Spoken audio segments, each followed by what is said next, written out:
Good evening, আমি বক্তিয়ার স্বরাজ। আমাদের এই প্রজেক্টের নাম হচ্ছে গ্র্যাভিটেশনাল ইলিউশন বল র্যাম্প। আমার সাথে রয়েছেন রোহিত হাসান এবং এনডি মুশালিম হক। আমরা দেখতেই পাচ্ছি একদিকে রয়েছে সোজা র্যাম্প অর্থাৎ সরলরেখা বরাবর রাস্তা, একদিকে রয়েছে বক্র র্যাম্প অর্থাৎ বক্ররেখা বরাবর রাস্তা। আমার হাতে দুটি সমান ভরের বল রয়েছে। এই বল দুটিকে যদি আমি একসাথে ছাড়ি তাহলে দেখা যাক কোন বলটা প্রথমে গিয়ে পড়ে।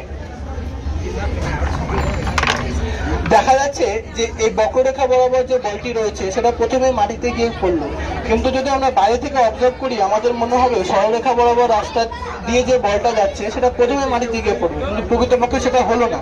এই জন্য এটাকে ইলিউশন বলা হচ্ছে। এর পেছনে যেটা মূল কারণ রয়েছে সেটা হচ্ছে স্লোপ অর্থাৎ ঢালান। যে রাস্তাটা আমাদেরকে বেশি ঢালু বলে মনে হবে সেটা হচ্ছে এই স্ট্রেট লাইন, কিন্তু প্রকৃতপক্ষে এটা বেশি ঢালু নয়। এই আঁকা বাঁকা রাস্তাটাই প্রকৃতপক্ষে বেশি ঢালু। এটা এমন করে ডিজাইন করা হয়েছে যাতে আমরা বুঝতেই না পারি, কিন্তু আসলে এটা অনেক বেশি ঢালু। ওই জন্য বল যখন আমরা ছাড়ি তখন বলটা প্রথমে গিয়ে পড়ে।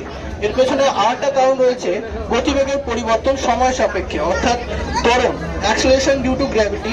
যখন বলটাকে আমরা এখান থেকে এখানে ছাড়ি সময় সাপেক্ষে যে গতিবেগের পরিবর্তন সেটা অপেক্ষাকৃত কম হয়। যখন আমরা বলটা এখান থেকে এখানে ছাড়ি সময় সাপেক্ষে গতিবেগের পরিবর্তন অনেক বেশি হয়, যে কারণে বলটা এখান থেকে এখানে ছাড়লে প্রথমে গিয়ে মাটিতে পড়ে। Thank you.